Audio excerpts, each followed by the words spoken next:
SSB प्रक्रिया में लगाए गए मक्का की फसल देखकर चौंक जाएंगे आप। किसान है तो देख लीजिए यह वीडियो।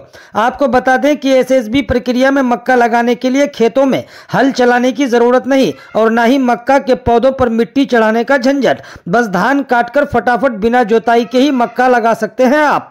बस इस प्रक्रिया में जो फॉर्मेलिटीज़ है उन्हें समय अनुसार पूरा करना होगा। पिछले 2 सालों से अपने 3 बीघा ज़मीन में इसी तरह मक्का लगा रहे हैं अभिलाष राय नाम के एक किसान।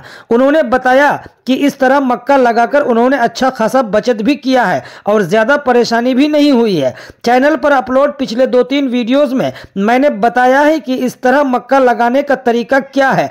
कई किसानों ने हमसे संपर्क किया और कहा कि लगातार दिखाते रहिए और फसल काटने तक सारी जानकारी देते रहिए। खेत में पहुंचा तो मक्का का पौधा देखकर मन खुश हो गया। जैसा आप हल चलाकर मिट्टी चढ़ाकर तैयार करते हैं उससे कहीं बेहतर रिजल्ट इस प्रक्रिया में लगाए गए मक्का का है। वीडियो में देख भी पा रहे हैं कि कैसी फसल तैयार हो रही है।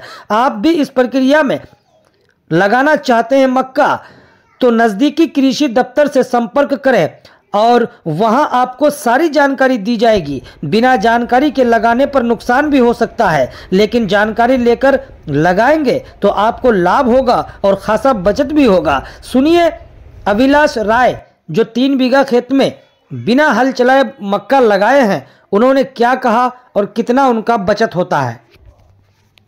আপনার হ্যাঁ আমার এই দুই ভুট্টা। আচ্ছা, তো এবার যে আপনি এই পদ্ধতিতে লাগিয়েছেন বিনা চাষ করি, এসএসবি পদ্ধতি বলা হয় এটাকে। হ্যাঁ এই পদ্ধতিতে যে আপনি ভুট্টাটা লাগিয়েছেন কতটা সন্তুষ্ট?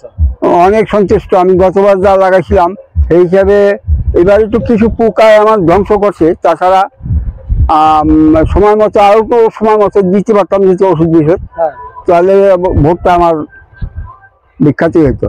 আচ্ছা, এবার কেমন হয়েছে? তাও মোটামুটি হয়েছে আর কি, একার খারাপও হয় নাই। তো এতে মানে কি হোল দেওয়ার আর হোল দেওয়ার কোনো প্রশ্নই নেই।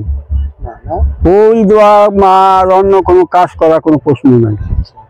শুধু সময় মতো জল আর সময় মতো জল সার আর ওই যে ছোট থাকতেই মানে ঘাস মারার যে লটিস নাকি ওইটা দিলেই মানে গাছটাও মরে গেল আর গাছটাও আরো তাগড়া হয়ে গেল, আগাছাও মরে যায়। কত বিঘা লাগাইছেন এবার? এবার ধরেন 3 বিঘার মতো হবে। 3 বিঘার মতো। তো এবার তার দেখে আপনি সন্তুষ্ট আছেন? হ্যাঁ, এবার আমার সব জায়গায় ঠিকই আছে। একটু খালি পোকায় আমাকে একটু সামান্য ধরে সারতে পারছিলাম না। সব তো আমার জন দিয়ে করতে হয়, জন ছাড়া তো আমি পারি না।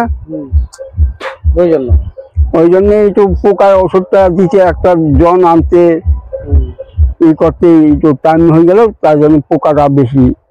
এই মাঠে তো দেখছি আরো অন্যান্য মানুষগুলো লাগিয়েছে। এই মাঠে কেন আমার দেখা দেখি আরো 2 একর 4 5 6 7 একর আমার পদ্ধতি লাগাইছে। 7 একর? 7 একর। তাদের ভুট্টা কিরকম আছে? তাদেরও ভালোই আছে।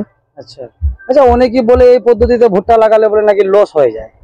কে কইছে আমি তো জানি না। আমি তো গতবার 11 কাঠা 16 কুইন্টাল ভুট্টা পাইছিলাম। 11 কাঠায়? 11 কাঠায়। তো বলছি যদি এইভাবে কেউ লাগাতে চায় যারা নতুন, তারা কোথায় যোগাযোগ করবে? তারা ওই অফিসে যোগাযোগ করলে, কৃষি দপ্তরের সঙ্গে যোগাযোগ করলে সব জানিয়ে দেবে। আপনার নাম কি কাকু? আমার নাম অভিলাষ রায়। অভিলাষ রায়। হ্যাঁ। বাড়ি? বাড়ির দেওঘর দক্ষিণ পাড়া।